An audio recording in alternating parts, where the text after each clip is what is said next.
कृष्णं कमलपत्राक्षं पुण्यश्रवणकीर्तनं वासुदेवं जगद्योनिं नौमि नारायणं हरिं। शङ्करं शङ्कराचार्यं केशवं बादरायणं सूत्रभाष्यकृतौ वन्दे भगवन्तौ पुनः पुनः। ईश्वरो गुरुरात्मेति मूर्तिभेदविभागिने व्योमवद्व्याप्तदेहाय दक्षिणामूर्तये नमः।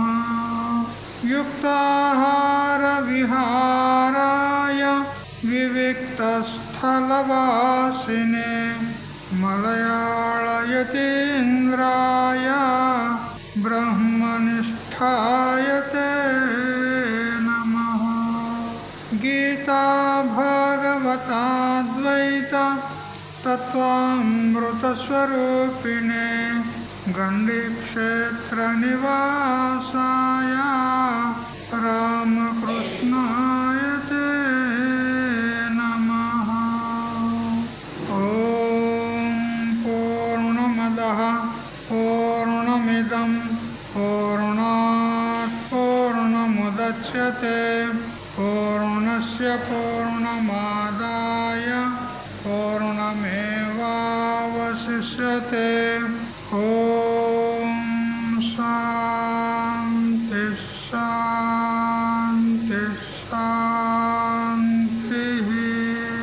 స్వాంత పరికల్పిత బ్రహ్మాండాంతర్వర్తి సకల చరాచర ప్రాణికోట్ల యొక్క అసత్ జడ దుఃఖ మోహాత్మకమైనటువంటి సకల ఉపాధుల కంటే విలక్షణమై సత్ చిత్ ఆనంద రూపం చేత స్వయం ప్రకాశమానమై వెలుగొందుచున్నటువంటి ప్రత్యేక్ అభిన్న పరమాత్మకు సాష్టాంగ ప్రణమిల్లుతూ ఆత్మీయులారా, శ్రీమద్ భగవద్గీత శ్రద్ధాత్రయ విభాగ యోగంలో 10 శ్లోకాల పర్యంతం తెలుసుకున్నాం. శ్రీ భగవంతుడు 3 విధాలైనటువంటి శ్రద్ధ ఉంటుంది అని చెప్తూ, ఆ శ్రద్ధ కూడా వారి వారి పూర్వజన్మ సంస్కారానుగుణంగా సాత్విక గుణము ప్రధానంగా ఉంటే సాత్విక శ్రద్ధ ఉంటుంది, రజోగుణం ప్రధానంగా ఉంటే రాజసిక శ్రద్ధ ఉంటుంది, తమో గుణం ప్రధానంగా ఉంటే తామసిక శ్రద్ధ ఉంటుంది అని శ్రద్ధ యొక్క విభాగం చెప్పి, ఆ శ్రద్ధ చేతనే మనకు జ్ఞానం కలిగేందుకు అవకాశం ఉంది. కాబట్టి ఆ జ్ఞానం కలగాలి అని అంటే మన మనస్సు లేదా అంతఃకరణము శుద్ధంగా ఉండాలి. ఆ అంతఃకరణం శుద్ధిగా ఉండాలి అని అంటే ఆహారం శుద్ధిగా ఉండాలి. ఆహార శుద్ధౌ సత్వశుద్ధి, సత్వశుద్ధౌ ధ్రువా స్మృతి. ఆహారము శుద్ధంగా సాత్వికంగా ఉన్నట్లయితే మన అంతఃకరణం కూడా సాత్వికంగా తయారవుతుంది. ఆ సాత్వికమైనటువంటి అంతఃకరణంలో జ్ఞానము ధ్రువముగా అంటే నిశ్చయముగా కలుగుతుంది అని చెప్పాడు. కాబట్టి ఆహారము చాలా ప్రధానమైనటువంటి అంగము సాధకులకు. అందుకని ఆహార నియమాలను గురించి, ఆ ఆహార విభాగం గురించి ఇంత దగ్గర మనము విస్తారంగా తెలుసుకుంటూ వచ్చాము. ఇప్పుడు యజ్ఞము మరియు తపస్సు, దానము ఇవి కూడా 3 రకాలుగా ఉంటాయి ఒక్కొక్కటి అని చెప్తూ యజ్ఞం గురించి చెప్తూ ఉన్నాడు. 11వ శ్లోకం చదవండి. అఫలాకాంక్షిభిర్యజ్ఞో విధిదృష్టో యయుజ్యతే యస్తవ్యమేవేతి మనః సమాధాయ స సాత్వికః. విధిదృష్టః అంటే శాస్త్రోక్తమైనటువంటి యః యజ్ఞః, ఏ యజ్ఞమైతే ఉంటుందో, యష్టవ్యం ఏవ అది యజనము చేయదగినదే, అటువంటి యజ్ఞము తప్పకుండా చేయవలసిందే. ఎందుకు? శాస్త్రోక్తమైనది కాబట్టి. ఇది మనః సమాధాయ, ఈ విధంగా మనస్సును ధర్మబుద్ధి యందు సమాధానపరిచి అఫలాకాంక్షభి, అంటే ఫలాకాంక్ష లేని వారి చేత విద్యతే చేయబడుచున్న ఎడల సహ ఆ యజ్ఞము సాత్విక, అది సాత్వికం అనబడుతుంది. ఎవరైనా యజ్ఞం చేయదలుచుకుంటే మొదలు శాస్త్రాన్ని అడగాలి. శాస్త్రంలో ఏ విధంగా ఆ యజ్ఞం గురించి విధానం చేయబడింది, ఆ యజ్ఞం యొక్క విధి నియమాలు ఏముంటాయి, ఆ యజ్ఞంలో పఠించేటువంటి మంత్రాలు ఏముంటాయి, ఆ యజ్ఞానికి కావలసినటువంటి ద్రవ్యాలు ఏముంటాయి, ఆ యజ్ఞకు అధిష్టాన దేవత ఎవరుంటారు, మరి ఆ యజ్ఞానికి ఋత్వికులు ఎంతమంది అవసరము, ఇవన్నీ చక్కగా శాస్త్రం ద్వారా తెలుసుకొని దానికి ఒక సమయం కూడా ఉంటుంది. ఈ కాలంలో ఈ యజ్ఞం చేయాలి, ఈ కాలంలో ఈ యజ్ఞం చేయాలి అని చెప్పింది ఉంటుంది. ఆ సమయ సందర్భం చూసి శాస్త్రంలో చెప్పిన ప్రకారంగా చక్కగా మనము చేయాలి. దానికి సాత్విక యజ్ఞము అంటారు. ఇచ్చట పశుహింసతో కూడినటువంటి యజ్ఞమని గ్రహించకూడదు అని చెప్తున్నాడు. అయితే కొన్ని యజ్ఞాల్లో పశుహింస చెప్పింది ఉన్నది, దాన్ని ఇక్కడ గ్రహించవద్దు మనం. ఎందుకు? ఎప్పుడైతే అది హింసాయుక్తంగా ఉన్నదో అది సాత్వికం ఎలా అవుతుంది? ఒకవేళ వేదోక్తంలో ఉంటే కావచ్చు, వేదంలోనే చెప్పింది కావచ్చు, కానీ అటువంటి హింసాత్మకమైనటువంటి యజ్ఞాన్ని సాత్విక యజ్ఞంలో గణన చేయకూడదు అని ఇక్కడ పశుహింస కూడిన యజ్ఞాన్ని గ్రహించకూడదు అని మలయాళ స్వాముల వారు చెప్తూ ఉన్నారు. అయితే ఇప్పుడు ఈ వర్తమాన కాలంలో అటువంటి పశుహింస రూపమైనటువంటి యజ్ఞాలను ప్రభుత్వం నిషేధం చేసింది. అటువంటి యజ్ఞాలు చేయకూడదు అని కూడా నిషేధం చేసింది. దైవారాధన, పరప్రాణులకు ఉపకారము, ఆత్మధ్యానము మొదలగు పంచయజ్ఞములని చెప్పదగినవి. పంచయజ్ఞాలు చెప్పినవి ఉన్నాయి గృహస్థులకు. ఎందుకంటే వారికి తెలిసి తెలియక జ్ఞాత అజ్ఞాత రూపం చేత 5 విధాల పాపాలు జరుగుతూ ఉంటాయి. ఆ పాప నివృత్తి కోసము పంచవిధ యజ్ఞాలు చెప్పబడ్డాయి. దేవయజ్ఞము, ఋషి యజ్ఞము, మరియు అతిథి యజ్ఞము, భూత యజ్ఞము అని ఈ ప్రకారంగా అనేక రకాలుగా 5 ప్రకారాలుగా చెప్పబడింది ఉన్నది. ఆ యజ్ఞాలను తప్పకుండా చెయ్యాలి.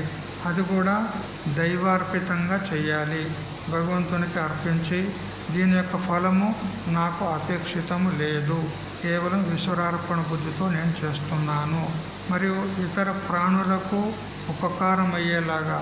ఎందుకంటే యజ్ఞం చేసినట్లయితే మనం సంకల్పం చేస్తున్నప్పుడు అక్కడ సకల ప్రాణికొట్ల యొక్క హితమును కోరి సంకల్పం చేయాలి. ఇది చాలా ఉత్కృష్టమైనటువంటి యజ్ఞం అనబడుతుంది. ఈ ప్రకారంగా చేసినట్లయితే అది సాత్విక యజ్ఞము అని ఇక్కడ మలయాళ స్వాముల వారు చెప్పారు. మరి రామకృష్ణానంద స్వాముల వారు కూడా విస్తారంగా చెప్తూ ఉన్నారు, విందాము. ఫలాపేక్ష లేకుండా చేసేటువంటి యజ్ఞము శాస్త్ర విహితమైనటువంటి యజ్ఞము, అంటే శాస్త్రంలో చెప్పినదై ఉండాలి. మన ఇచ్ఛానుసారంగా బుద్ధికి తోచినట్టుగా యజ్ఞం చేయకూడదు. మరియు ఇది నాకు కర్తవ్యం ఉంది అనేటువంటి బుద్ధితో చేయాలి. ఎందుకంటే శాస్త్రం మనకు విధానం చేసింది ఆయా వర్ణాశ్రమాల వాళ్ళకు, బ్రహ్మచారికి, గృహస్థునికి, వానప్రస్థునికి, ఈ 3 ఆశ్రమాల వాళ్లకు కర్మలు విధానం చేయబడ్డాయి. ఎవరికి ఏ విధమైన కర్మ విధానం చేయబడిందో ఆ కర్మలు నాకు కర్తవ్యములు అని భావించి చేయాలి. ఒకవేళ కర్తవ్య కర్మను శాస్త్రం విధానం చేసిన కర్మను చేయకపోతే ప్రత్యవాయ దోషం వస్తుంది. ప్రత్యవాయం అంటే పాప దోషం వస్తుంది. కాబట్టి ఆ పాపం నుంచి మనం తప్పుకోవాలంటే శాస్త్రోక్త ప్రకారంగా యజ్ఞం చేయాలి, కర్తవ్య బుద్ధితో చెయ్యాలి. అయితే ఆ చేసిన కర్మ ఎలా ఉండాలి అంటే మన మనస్సుకు శాంతిని ప్రసాదించేది ఉండాలి.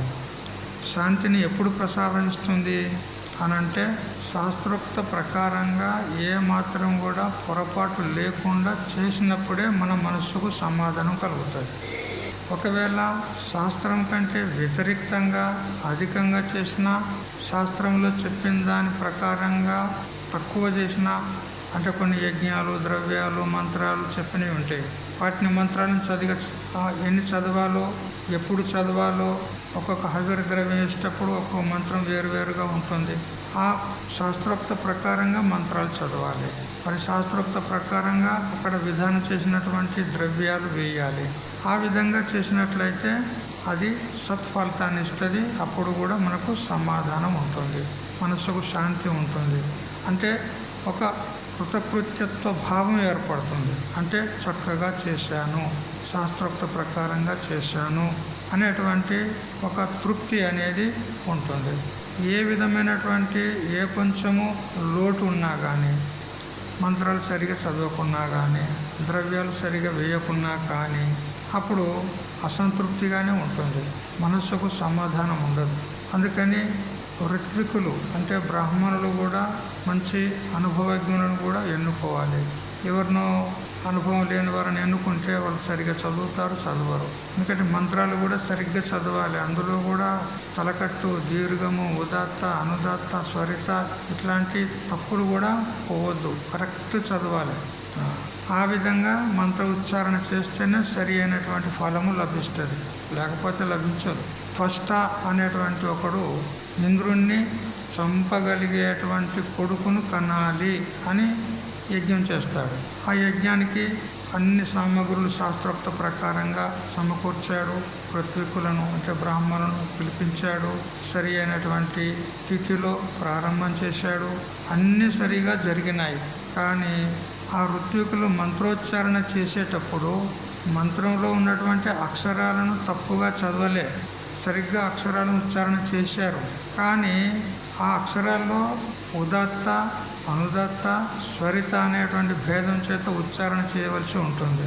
ఉదాత్త అంటే ఎత్తుగా పాడాలి, గట్టిగా పాడాలి. అనుదాత్త అంటే దించి పాడాలి, తక్కువ సౌండ్లో పాడాలి. మరి స్వరిత అంటే సమాన స్థితిలో చదవాలి మామూలుగా. అయితే ఉదాత్తను అనుదాత్తగా, అనుదాత్తను ఉదాత్తగా వాళ్ళు పఠించేసరికి దాని యొక్క ఫలమే రివర్స్ అయిపోయింది, వ్యతిరేకం అయిపోయింది.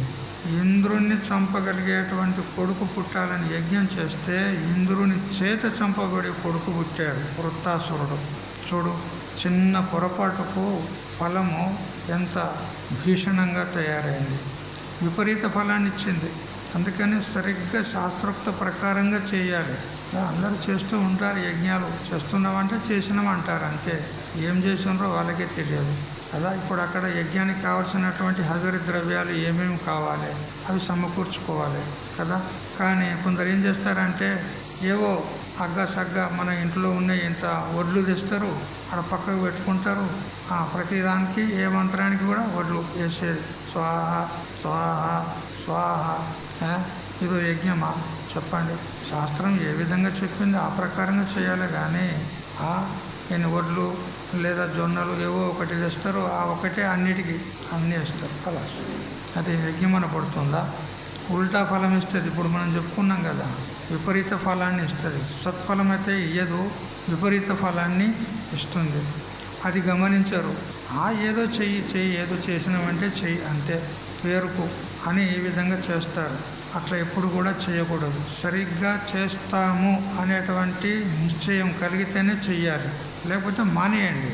చేయకుంటే నడుస్తుంది. చేసిన దానికంటే చేయకున్నది ఉత్తమం, కానీ చేస్తే మాత్రం సరిగ్గా చెయ్యాలి. కేవలం యజ్ఞమే కాదండి, ఏ కార్యం కూడా చేసేది ఉంటే సరిగ్గా నిర్వహించే తీరుగా ఉంటే అది మొదలు పెట్టాలి, లేకపోతే మానేయాలి, అవసరం లేదు. ఇది గుర్తుపెట్టుకోవాలి అందరూ కూడా. ఒకసారి ధర్మరాజు యజ్ఞం చేస్తూ ఉన్నప్పుడు ద్రౌపది అడుగుతుంది, స్వామి మీరు ఈ యజ్ఞం చేస్తున్నారు కదా, ఏ ఉద్దేశంతో చేస్తున్నారు అని అడిగింది. అప్పుడు ఆయన అంటాడు ధర్మరాజు, నాహం ధర్మ ఫలాకాంక్షి రాజపుత్రి చరామ్యుత దధామి దేయమిత్యేవ యజే యష్టవ్యమిత్యపి. ఓ రాజపుత్రి, ఓ ద్రౌపది, ఏదో ఫలితం కోరి నేను ధర్మాలను ఆచరించుట లేదు. నాకేదో ఫలం కావాలని అపేక్ష చేత నేను యజ్ఞం చేయుట లేదు, ధర్మకార్యాలు చేయుట లేదు. ఇది నాకు కర్తవ్యం ఉంది, చెయ్యాలి అని చేస్తున్నాను అంతే. అది కూడా లోక కళ్యాణం కోసం చేస్తున్నాను. నా స్వార్థం కోసం కాదు అంటాడు. ఆ విధంగా యజ్ఞం చేయాలి. అయితే ఈ యజ్ఞం కూడా యుగధర్మాన్ని బట్టి మారుతుంది అని చెప్తున్నాడు ఇక్కడ. యుగధర్మాన్ని అనుసరించి యజ్ఞం యొక్క స్వరూపం మారుతూ ఉంటుంది. పరోపకారము, సమాజ సేవ, భూతతృప్తి యజ్ఞం అని చెప్పబడుతుంది. చూడు, కొన్ని యజ్ఞాలు ఉంటాయి, ఎంతో ఖర్చుతో కూడినటువంటివి ఉంటాయి. అంత ఖర్చు మనం భరించలేము. మరి ఎలా చేసేది అని అంటే ఆ యజ్ఞానికి ప్రతిరూపకంగా పరోపకారము, సమాజ సేవ, భూతతృప్తి ఇంకా వేరే తిరిగా కూడా చేస్తే కూడా అది యజ్ఞమే అనబడుతుంది అంటాడు. నియమంగా కొంతసేపైనా నూలు వడకడం గాంధీ గారు సూత్రయజ్ఞం అని పేరు పెట్టారు. మనం ఏ పని చేస్తామో నియమం చేత చేసినట్లయితే అది యజ్ఞమే అవుతుంది అంటాడు. వ్యావహారిక కర్మలు కూడా యజ్ఞంలోనే మారిపోతాయి. ఈశ్వరార్పణ బుద్ధితో నియమం చేత చెయ్యాలి, అది యజ్ఞం అని పడుతుంది. మామూలుగా మనం జపం కూడా చేసుకుంటూ ఉంటాము. ఆ జపం చేసేది ప్రతిరోజు నియమం చేత ఏ సమయానికి మనం చేయాలని నిశ్చయించుకున్నామో ఆ సమయానికి ఏది ఏమైనా సరే అన్ని ఎంత అర్జెంట్ పనులు ఉన్నా కానీ వాటిని పక్కకు పెట్టి ఆ జపం తప్పకుండా చేయాలి. మనం ఎన్ని మాలలు చేయదలుచుకున్నామో ఒక నిశ్చయం చేసుకున్నాము, మొదలు సంకల్పం చేసినాము, నేను ప్రతిరోజు ఇన్ని మాలలు చేస్తాను అని సంకల్పం చేసుకున్నావు, అన్ని మాలలు తప్పకుండా చేసి తీరాల్సిందే. ఇట్లా నియమం చేస్తే, నియమంతో చేస్తే అది యజ్ఞమవుతుంది. యజ్ఞానం జపయజ్ఞోస్మి అని భగవంతుడు స్వయంగా చెప్పాడు. అన్ని యజ్ఞాల కంటే జపయజ్ఞం చాలా శ్రేష్టమైంది అని చెప్పాడు. అట్లా ఏ పని చేసినా కూడా నియమం చేత చెయ్యాలి అంటాడు ఇక్కడ. ఎందుకనంటే నియమం వినా నా శ్రేయస్కరం అని మలయాళ స్వాముల వారు చెప్తారు. నియమం లేకుండా మనకు శ్రేయస్సు కలగదు. ఒక నియమం పెట్టుకోవాలి, ఆ నియమానుసారంగా నడుచుకోవాలి, అది యజ్ఞమే అవుతుంది. అది కూడా భగవత్ ప్రీతిగా నిష్కామ రూపం చేత చెయ్యాలి అంటాడు. ప్రపంచంలో అనేక రకాల మనుషులు ఉంటారు. మామూలుగా 4 రకాలు ఉంటారు. కొందరు ఎలా ఉంటారంటే ప్రయోజనమనుద్దిశ్య నా మందోపి ప్రవర్తతే అని చెప్పిన ప్రకారంగా ఫలమును అపేక్షించకుండా ఎంత మందప్రజ్ఞుడు కూడా, మందబుద్ధి కలవాడు కూడా ప్రవృత్తుడు కాడు అనేది ఒక నానుడి సామెత. ప్రయోజనమనుద్దిశ్య నా మందోపి ప్రవర్తతే. ఆ విధంగా ఫలాన్ని అపేక్షించి చేసేవారు కొందరు ఉంటారు. అయితే ఫలాపేక్షత చేసేటువంటి ఆ కర్మ అది రాజసికమవుతుంది, సాత్వికము కాదు అని చెప్పింది. ఇక మరికొందరు ఫలాపేక్ష లేకుండా కేవలము జ్ఞానమును కోరి చేసేటువంటి వారు ఉంటారు కొంతమంది నిష్కామంగా. అయితే దాని చేత కూడా ఈ యజ్ఞచక్రం యొక్క ప్రవర్తన కలుగదు అంటాడు. నిష్కామంగా చేస్తూ ఉన్నారు వాళ్ళు. మరికొందరు ఉంటారు కర్మలు చేయక మానేస్తారు. మానేయడం కూడా అది దోషము. ఎందుకంటే ప్రతి వారికి శాస్త్రం విధానం చేసింది బ్రాహ్మణ, క్షత్రియ, వైశ్య ముగ్గురికి, మరియు బ్రహ్మచారి, గృహస్థ, వానప్రస్థ ఈ ముగ్గురికి. సన్యాసులకు వదిలిపెట్టింది. సన్యాసులకు ఏ విధమైన కర్మ లేదు, వాళ్ళకు కేవలం శ్రవణం, మననం, నిధిధ్యాసనం చెప్పింది ఉన్నది. అయితే ఈ వైదిక కర్మలు లేదా స్మార్త కర్మలు ఈ 3 వర్ణాల వారికి, 3 ఆశ్రమాల వారికి చెప్పింది ఉన్నది. అవి చేయకపోతే ప్రత్యవాయ దోషం, పాప దోషం వస్తుంది. అందువల్ల చేయకుండా మానేసే వాళ్ళు కొంతమంది ఉంటారు. వాళ్ళు కూడా తామసికులు అనపడతారు. ఇక మరికొందరు కర్మయోగులు ఉంటారు. వారు నిష్కామంగా కర్మలు చేస్తూ ఉంటారు, ఫలాపేక్ష కూడా లేకుండా చేస్తూ ఉంటారు. కానీ జ్ఞానమును ఆపేక్షించి చేయరు, ఈశ్వరార్పణ బుద్ధితో చేస్తూ ఉంటారు అంతే. ఇక వీరిది సాత్వికమైనటువంటి కర్మ అంటాడు. సాత్విక కర్మలో సకామత ఉండదు, అంటే కోరిక అనేది ఉండదు, కోరిక లేకుండా చేస్తారు. మరి కర్మహీనత కూడా ఉండదు, అంటే పూర్తిగా కర్మ మానేయడం అనేది కూడా ఉండదు. సకామంతో చేసినటువంటిది అది రాజస యజ్ఞం అనబడుతుంది. కర్మహీనం అంటే కర్మలు చేయకుండా మానేయడం అది తామసం అనబడుతుంది. ఇక సాత్వికం ఏదైతే ఉంటుందో ఫలాసక్తి లేకుండా చేస్తారు, అది సాత్విక యజ్ఞం అనబడుతుంది. అయితే ఈ యజ్ఞం ఎందుకు చెయ్యాలి? ఫలం లేకుండా, ఫలాపేక్ష లేకుండా ఎందుకు చేయాలి? ఎందుకంటే ప్రతివాడు కూడా ఫలాన్ని కోరే చేస్తూ ఉంటాడు. మామూలుగా ఒక పిల్లవాడిని ఇటు రారా నాన్న అంటే ఎందుకు అని అడుగుతాడు వాడు. ఎందుకు అంటే దాని తాత్పర్యం ఏంది? నాకేం ప్రయోజనము అంటాడు వాడు, నాకేం ఫలం అంటాడు. అంటే ప్రతివాడు కూడా ఫలంను కోరే చేస్తారు. మరి ఫలంను కోరకుండా చేయమని అంటున్నాడే, ఎందుకు చెయ్యాలి అంటే మనం ఉదయం పూట చెప్పుకున్నాము, ప్రతివాడు కూడా రుణముతోనే పుట్టాడు, పుట్టడంతోనే రుణగ్రస్తుడయ్యే పుట్టాడు. దేవ రుణము, ఋషి రుణము, మరియు పితృ రుణము, ఇంకా అనేక దేవతలకు రుణపడి ఉన్నాము.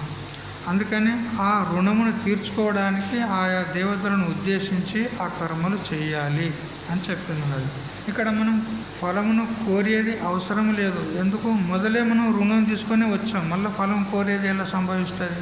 రుణమును తీర్చుకునేది ఉన్నది ఇక్కడ, అలా ఫలమును కోరేది లేదు. రుణపడే వచ్చాం, మనం రుణం తీసుకొని వచ్చాం కాబట్టి ఫలం కోరకుండా మనం కర్మ చేస్తే అది సాత్విక కర్మ అనబడుతుంది. శాస్త్రము ఏ విధంగా విధానం చేసిందో ఆ కర్మనే మనకు సుఖాన్ని ఇస్తుంది అని చెప్పబడింది.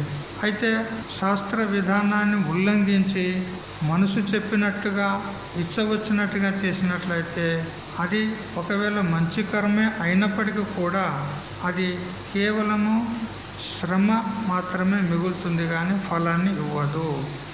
మంచి కర్మనే చేశాడు, సంకల్పం కూడా మంచిదే, కానీ శాస్త్రోక్తంగా చేయలేదు. అది ఎందుకు చేసి లాభమే ఉంది? అందువల్ల అది సరి అయిన ఫలాన్ని ఇవ్వదు, శ్రమ మాత్రం మిగులుతుంది అంటాడు. మరి ధనం కూడా వ్యయమవుతుంది వ్యర్థంగా, ఏం ఫలం ఇవ్వదు. కర్తవ్యనిష్ట ఉన్నప్పుడే ఫలాసక్తి రహితంగా కర్మ చేయుట చక్కగా వీలవుతుంది అంటాడు. అంటే ఈ కర్మ నాకు విధానం చేసింది శాస్త్రము, నేను తప్పకుండా చెయ్యాలి అని కర్తవ్య బుద్ధితో చెయ్యాలి. లేకపోతే అది రాజసము లేదా తామసం అనబడుతుంది. కర్తవ్య నిష్టతో చేస్తే ఏమవుతుంది అని అంటే మనలో నిరభిమానత, నిరహంకారత వస్తుంది. ఈశ్వరార్పణ బుద్ధితో ఇది నాకు శాస్త్రం విధానం చేసింది కాబట్టి నా కర్తవ్యం ఉంది, నేను చేస్తున్నాను అంతే అని ఈ విధంగా చేస్తే అక్కడ అభిమానం లేకుండా, అహంకారం లేకుండా చేయడం జరుగుతుంది. ఒకవేళ అహంకారం చేత, అభిమానం చేత చేశామే అనుకో, అప్పుడు అది సాత్వికం అనబడదు, అది సరి అయిన ఫలాన్ని ఇవ్వదు. కేవలం యజ్ఞ విషయంలో కాదు, ఏ విషయంలో కూడా అభిమానము, అహంకారము అనేది ఉండకూడదు.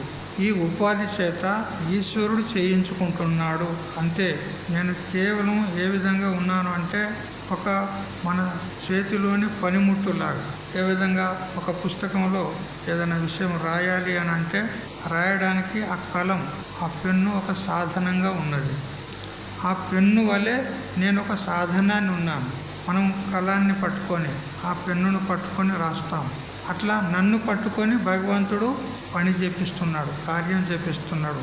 నాదంటూ ఏమీ లేదు, నేను కేవలము నిమిత్త మాత్రుడను అని ఈ విధంగా భావన చేత చేస్తే అహంకారం రాదు, అభిమానం రాదు. ఆ అహంకారానికే అజ్ఞానము అని శ్రీ సాధు నిశ్చలదాస్ స్వామీజీ చెప్తారన్నమాట. అహంకారం అంటే ఏదో కాదు, దానికే అజ్ఞానం అంటారు. ఎందుకు? అజ్ఞానం ఉన్నోడే అహంకరిస్తాడు, అజ్ఞానం లేదంటే అహంకారం కూడా ఉండదు. అందువల్ల అహంకార సోడావా ముక్తి రోకడా అని శ్రీ తుకారాం మహారాజ్ అంటాడు మరాఠీలో. అహంకార సోడావా ముక్తి రోకడా, అహంకారాన్ని వదిలిపెట్టు, ముక్తి అనేది నెట్ క్యాష్ అంటాడు, నగదు. ముక్తి అనేది నగదు, దానికి వాయిదా లేదు. అహంకారం విడిచిపెట్టిన తడవే నీకు ముక్తి అంతే. ఎందుకు? ఆ అహంకారమే మనల్ని బంధంలో పడదోస్తుంది. అహంకారాన్ని వదిలితే బంధమే పోయింది, ముక్తే. అందుకని అహంకారాన్ని వదిలిపెట్టాలి. ఈ యజ్ఞం చేసినట్లయితే మనకు మనస్సు యొక్క సమాధానం గీటురాయి. మనస్సు సమాధానం అయితేనే ఆ యజ్ఞం సఫలమైనట్టు, లేకపోతే కాలేదు అని తెలుసుకోవాలి. ఆ మనసు సమాధానం కూడా శాస్త్రోక్త పద్ధతిలో చేసినట్లయితే అవుతుంది అంటారు. ఆ తర్వాత రాజసిక యజ్ఞం గురించి చెప్తున్నాడు. 12వ శ్లోకం చదవండి. అభిసందాయతు ఫలం దంభార్థమపి చైవ యత్ యుజ్యతే భరత శ్రేష్ఠ తం యజ్ఞం విద్ధి రాజసం. ఫలాకాంక్ష కలిగి చేసేటువంటి యజ్ఞము ఇది రాజస యజ్ఞము అంటాడు. ఫలమును అపేక్షించి చేసేటువంటి యజ్ఞము రాజస యజ్ఞము. అది కేవలము 10 మంది పొగడాలని, పరువు ప్రతిష్టలు రావాలని దంభం చేత చేసేటువంటి యజ్ఞం. చేసినామని చెప్పుకుంటారు, పేపర్లో ఇస్తారు, న్యూస్లలో వేస్తారు, రకరకాలుగా వాట్సాప్లలో గ్రూపులలో పెట్టుకుంటారు. ఇగో ఫోటోలు తీస్తారు, అన్ని ఫోటోలు తీసి అన్ని గ్రూపులలో పెడతారు, వాట్సాప్లలో అక్కడ ఇక్కడ పెడతారా లేదా? దీనికి ఏమంటారు? రాజస యజ్ఞం అంటారు. యజ్ఞమే కాదు, ఏ పని చేసినా కూడా ఈ ఫోటోలు ఎందుకండి? మంది చూడాలనే కదా. మంది చూడాలని ఎందుకు పెడతారు అంటే, మేము ఇంత గొప్ప కార్యం చేసినామని వాళ్ళు మమ్మల్ని మెచ్చుకోవాలి. ఇదేమిటి? అహంకారం కాదా? అందుకని ఇట్లాంటి పనులు చేయొద్దు. కొందరు వాళ్ళ ఫోటోలన్నీ మంచిగా తీయించుకొని చక్కగా పోస్టర్లు వేయించుకుంటారు, ఏదేదో చేస్తారు కదా. ఇవన్నీ అహంకారానికి చిహ్నాలు. ఒకసారి మలయాళ స్వాముల వారి దగ్గరికి ఒక చిత్రకారుడు మలయాళ స్వాముల వారి ఫోటోను గీసి తీసుకొచ్చాడు. స్వామీజీ, ఇగో ఇది మీ ఫోటో బాగుందా చూడండి అని స్వామీజీకి తీసుకొచ్చి చూపెట్టాడు. చూపెడితే ఆ మలయాళ స్వామి ఫోటోకు పైన బ్రహ్మ, విష్ణు, మహేశ్వరుల ఫోటోలు కూడా గీశారు. గీసి వారు ఆశీర్వాదం ఇస్తున్నట్టుగా ఆ ఫోటో గీశాడు. అప్పుడు మలయాళ స్వామి అన్నాడు, నాకు బ్రహ్మదేవుడు, విష్ణువు, మహేశ్వరుడు ఆశీర్వాదం ఇస్తున్నట్టుగా నువ్వు చూసావా? నువ్వు చూసినావా? చూడలేదు. మరి ఎందుకు గీసినావు? ఎందుకు గీసినావు? ఇది ఇట్లాంటి చిత్రాలు ఎప్పుడు కూడా గీయొద్దు, ఇది చింపిపడే అన్నాడు. చింపిపడే ఇప్పుడే నా ఎదుటనే చింపిపడే అని చింపిపిచ్చాడు దాన్ని. అది నిరభిమానత అంటే గట్ల ఉంటుంది.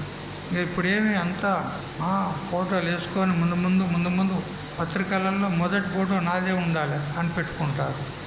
వట్టి దురభిమానం తప్ప ఇది ఏమీ లేదు.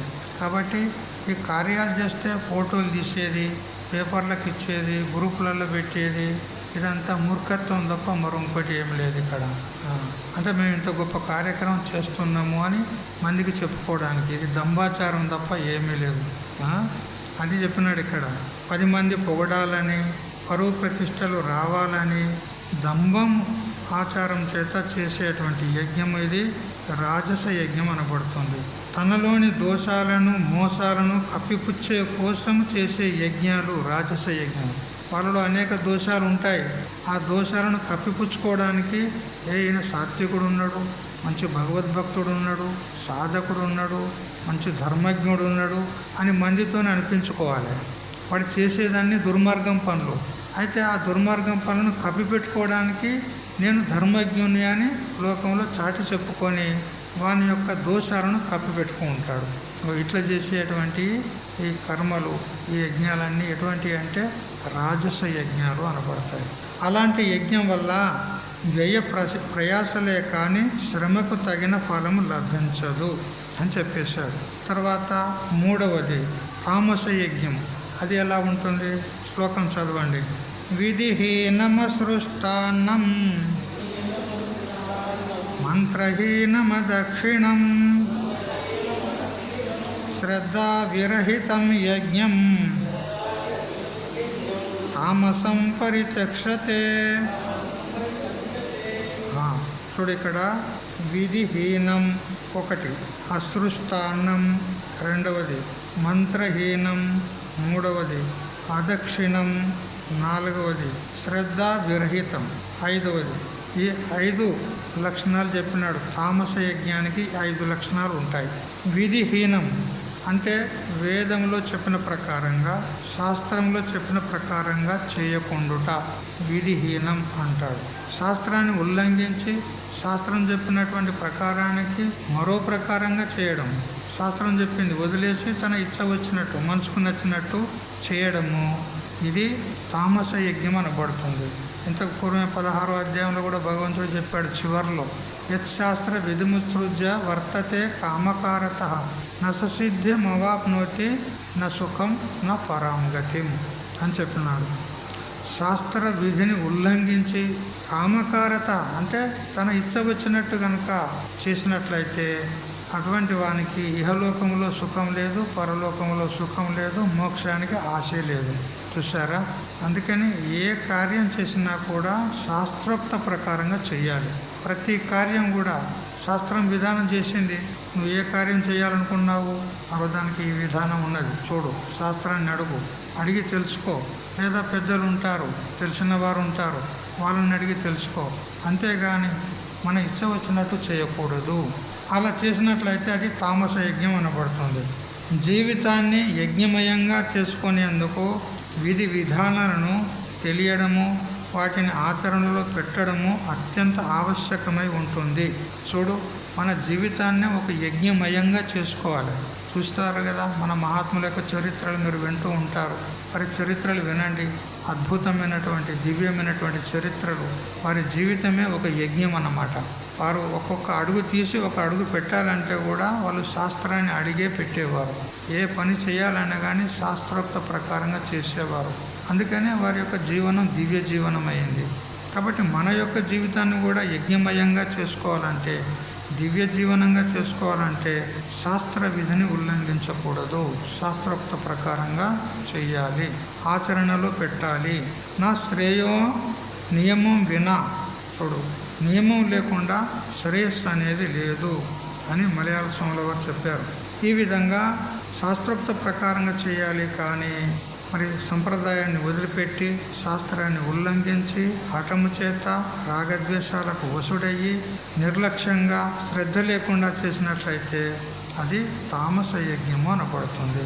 శృతయో ఎత్ర వర్తంతే తత్ర వర్తంతి వై నరాహ, మతయో ఎత్ర వర్తంతే తత్ర వర్తంతి వానరాహ.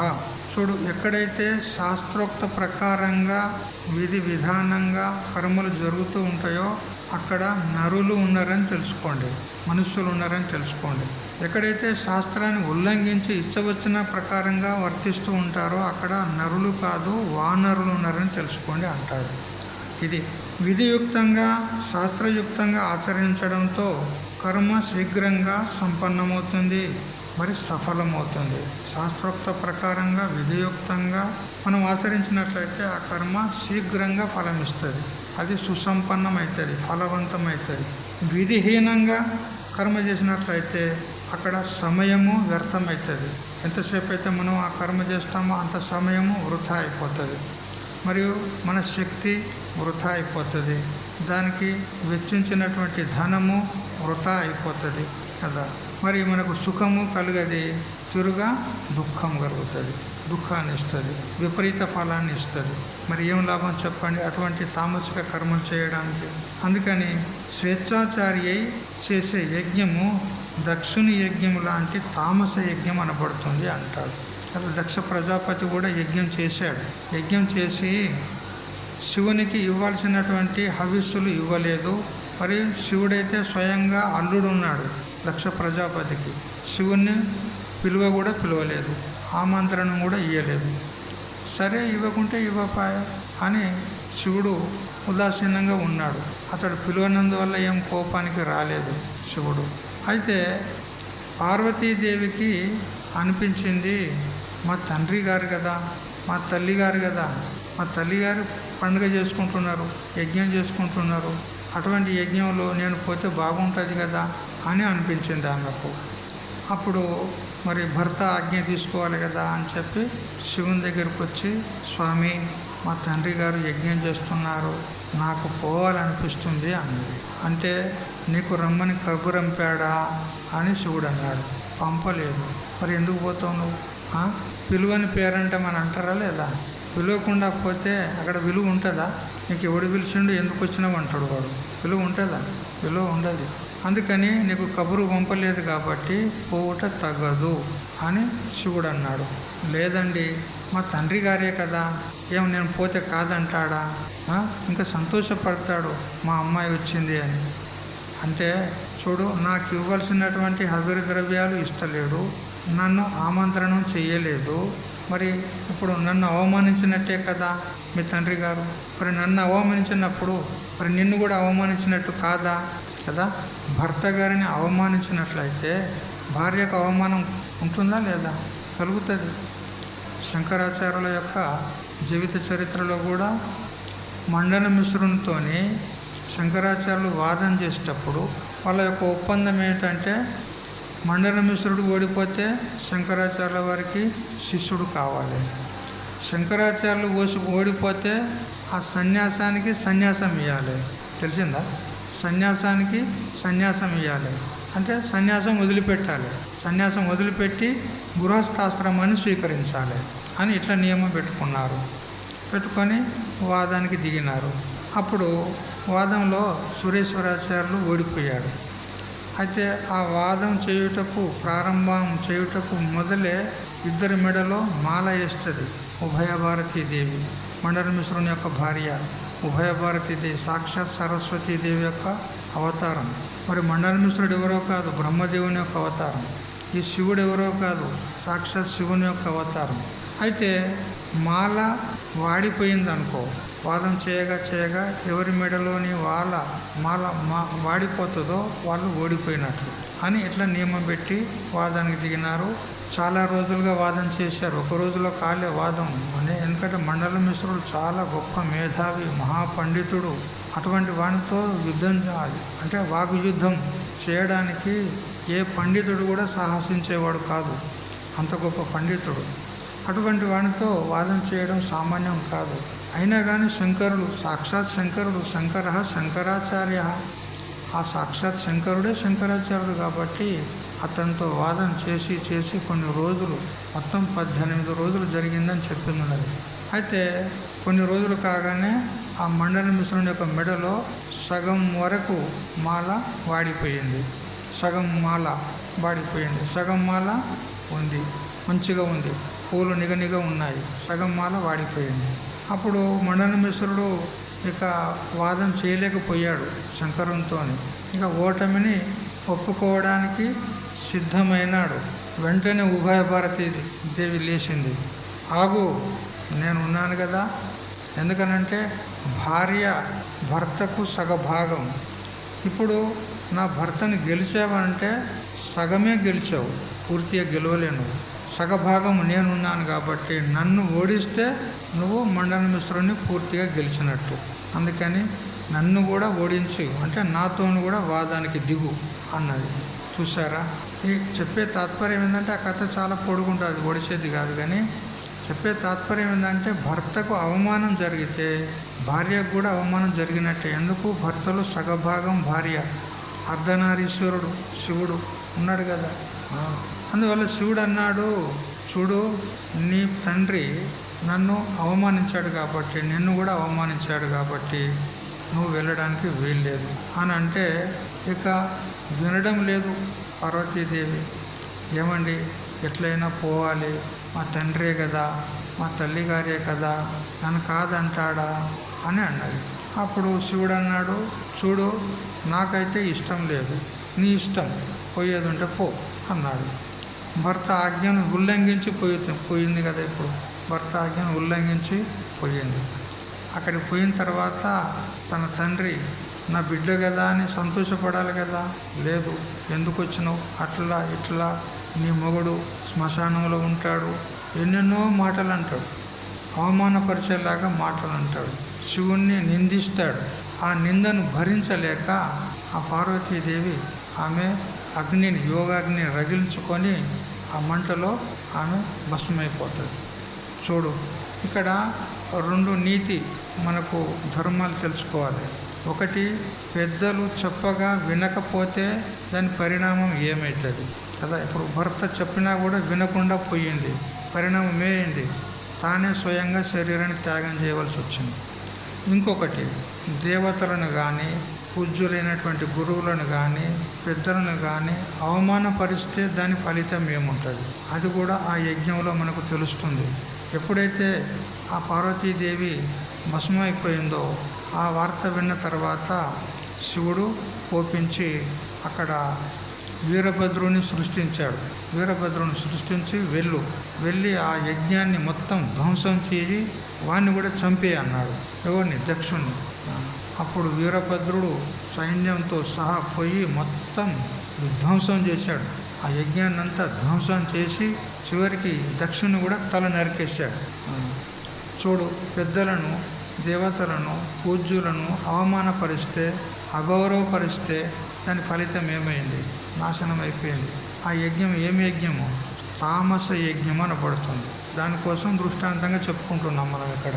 అంటే విధిని ఉల్లంఘించి పెద్దలను అనాదరించి ఇచ్చవచ్చినట్టు చేస్తే అది తామస యజ్ఞం అనబడుతుంది అని తెలుసుకోవాలి. ఇక తర్వాత మళ్ళీ దేవతలందరూ ప్రార్థన చేసి శివుని ప్రార్థన చేస్తే అప్పుడు శివుడు అంటాడు, అట్లా వెళ్ళి అడవిలోకి వెళ్ళి ఒక తలకాయ తీసుకురండి, ఈయనకి పెట్టి బతికించాలి అని అంటే ఎదురుగా గొర్రె వస్తుంది. గొర్రె తలకాయ తెచ్చి ఎంత పెడతారు, మన గొర్రె తలకాయ వస్తుంది. ఇట్లా అవుతుంది. ఈ ప్రకారంగా తామస యజ్ఞం యొక్క ఫలం చూడండి, అది దుఃఖాన్ని కలిగిస్తుంది. అందుకని అట్లాంటి యజ్ఞాలు చేయొద్దు. చెప్పాను కదా, ఒక యజ్ఞ విషయంలోనే కాదు, ఏ కార్యం కూడా మనం ఇచ్చవచ్చినట్టు చేయకూడదు. శాస్త్రోక్త ప్రకారంగా చేయాలి. చేయలేని పరిస్థితి ఉంటే మానేయాలి, అంతేగాని చేయకూడదు. ఇది తామస యజ్ఞంలో రెండవ దోషం అసృష్టాన్నం అంటాడు. అంటే యజ్ఞానికి అన్నదానము స్థూల దేహమని, దక్షిణ దానము సూక్ష్మ శరీరం అని అంటారు.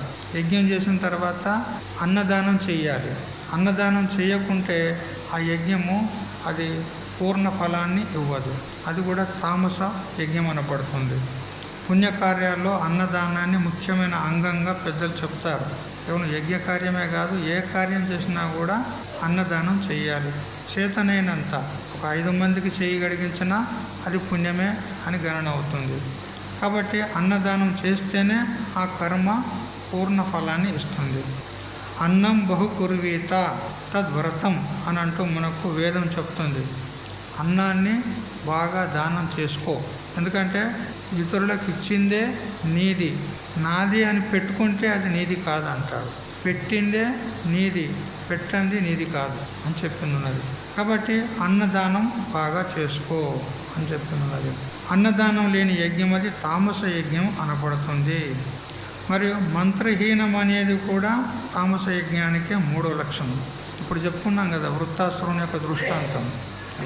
ఆ మంత్రాన్ని ఉదాత్త అనుదాత్త స్వరిత అనేటువంటి క్రమంలో అది ఉచ్చారణ చేయకపోతే విపరీత ఫలాన్ని ఇచ్చింది. అందుకని మంత్రం కూడా చాలా ప్రధానమైంది అని చెప్తుంది. ఎందుకంటే మంత్రాధీనంతో దైవతం అని మహాభారతం చెప్తుంది. దేవుడు అనేవాడు మంత్రాధీనమై ఉంటాడు. ఆ మంత్రాన్ని విపరీతంగా మనం వేరుగా ఉచ్చారణ చేస్తే ఒక దేవుని పిలిస్తే ఇంకో దేవుడు వచ్చేందుకు అవకాశం ఉంది, లేదా దేవుని విలువకపోతే దయ్యాలు వచ్చేటువంటి అవకాశం ఉంది, రాక్షసులు వచ్చేందుకు అవకాశం ఉంది. కాబట్టి మంత్రాన్ని సరిగ్గా ఉచ్చారణ చేయాలి. మంత్రహీనమైనటువంటి యజ్ఞము తామస యజ్ఞం అనబడుతుంది. ఇక దక్షిణ అనేది కూడా ఉండాలి. ప్రతి కార్యంలో దక్షిణ ఒక అంగంగా ఉన్నది కాబట్టి దక్షిణ అనేది ఇవ్వాలి. అంటే బ్రాహ్మణులకు కానీ, మహాత్ములకు కానీ, సాధువులకు, సత్పురుషులకు, బ్రహ్మచారులకు యథోచితమైనటువంటి దానం చెయ్యాలి అని చెప్పింది ఉన్నది. ఒకవేళ దానం చేయకపోతే అది ఏమవుతుంది? లోభంగా మారుతుంది. అది దానం చేయకపోతే అదే కదా. ఇప్పుడు లోభి అనేవాడు ఎట్లుంటాడు? ఒక పైసా ఎవరికి ఇవ్వడు, తాను తినడు. ఎవరికి ఇవ్వడు అంటే ఎవరికి దానం చేయడు. మరి దానం చేయడానంటే లోభి అని అర్థం. అందువల్ల దక్షిణ అనేది ఇది ఒక అంగంగా ఉన్నది కాబట్టి దక్షిణ తప్పకుండా ఉండాలి యజ్ఞం లోపల. ఒకవేళ దక్షిణ కనుక ఇవ్వకపోతే, దానం చేయకపోతే అది లోభం అని పడుతుంది. ఆ లోభమే అన్ని పాపాలకు బాపు కదా. పాపక బాపు కోన హే లోభం. పాపానికి బాపు అంటే తండ్రి ఎవరు అంటే లోభము. అన్ని పాపాలకు తండ్రి అన్నమాట లోభం. ఆ లోభం కలవాడైనందువలన ఆ లోభం ఏం చేస్తుంది?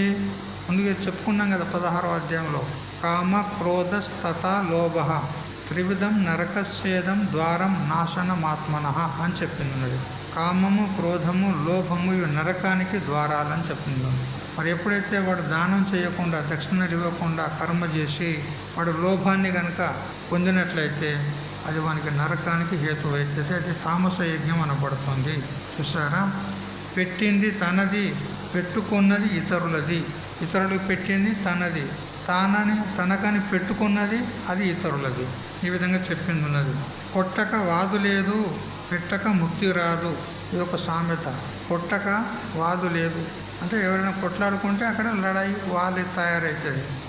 పెట్టకపోతే ముక్తి రాదు, అంటే దానం చేసుకోకపోతే ముక్తి లేదు అనేటువంటి ఈ లౌకిక సామెతలను ఇచ్చి చెప్తాడనమాట. యజ్ఞంలో తప్పకుండా మనము దక్షిణలు ఇవ్వాలి. ఇది యజ్ఞానికి ఒక అంగంగా చెప్పబడింది ఉన్నది. అంటే త్యాగం చెయ్యాలి.